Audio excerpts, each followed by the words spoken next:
Hello and welcome back to another weekend project from Make Magazine. I'm your host, Kip K. Have you ever tried to get a smooth shot while using your camcorder, either walking or running? It's pretty difficult to do, even for a seasoned professional. And the steady shot function on a lot of cameras leaves a lot to be desired. Plus, the smaller the camera, the more difficult it is. Well, unless you got about 10 grand to spend on a professional Steadicam, what are your options? Well, we're going to go all the way back to the beginning, Make Volume 1, as we build a $14 camera stabilizer on today's weekend project. To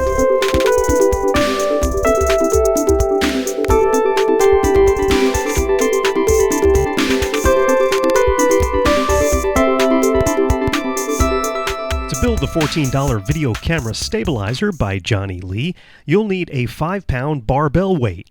And you'll also need 3 half-inch by 12-inch threaded galvanized pipes, a T-joint that fits the threads on your pipes, 3 matching threaded end caps, a couple of 1/4-inch bolts and nuts, a wing nut, and some washers.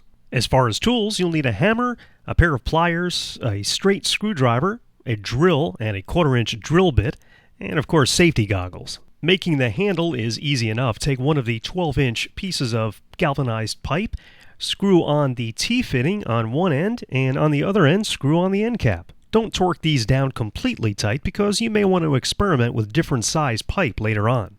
Now take one of the remaining end caps and put it in a vise nice and tight, and then I use some household oil and put a few drops inside, and now it's time to drill out as close to center as possible this end cap. Now what the oil does is allows the bit to run smoothly through the metal, and it also picks up the metal shavings in an oily goop.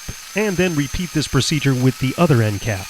Now it's time to prepare the mount that will actually hold your camcorder, and this is done by taking one of the 1/4-inch bolts, putting a lock washer on it, running it through the inside of one of the drilled out end caps, another lock washer, and then the nut. And I'm going to add a crescent wrench to the tool list because this will make things much easier.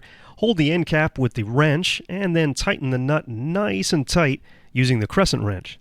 Now we need to create kind of a domed shape to one of the flange washers, and this will be done by putting the barbell weight on the floor, taking the flange washer and putting it over the center hole, and then taking one of the bolts and hammering it into the center of the flange washer. And what you'll end up with is kind of a dome-shaped flange washer, which will be used to mount to the camera.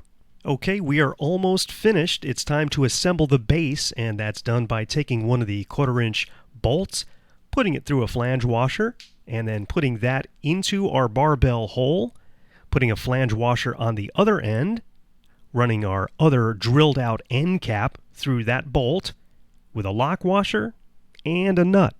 And the easiest way to tighten this down is to put the end cap in a vise and then just turn the weight, and that will tighten everything up nice and tight.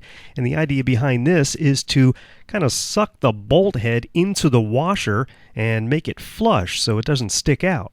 Finish up the handle by attaching the 2 other 12-inch pieces of pipe into the T-flange. One end of the pipe gets threaded into our barbell weighted base, and then thread the mount on the remaining end of the pipe, and then that gets threaded into your camcorder. You'll want to make sure the camcorder is nice and tight on the mount. And now it's time for a test run. I was actually very impressed by the smoothness of this $14 video camera stabilizer as I made my way around the yard.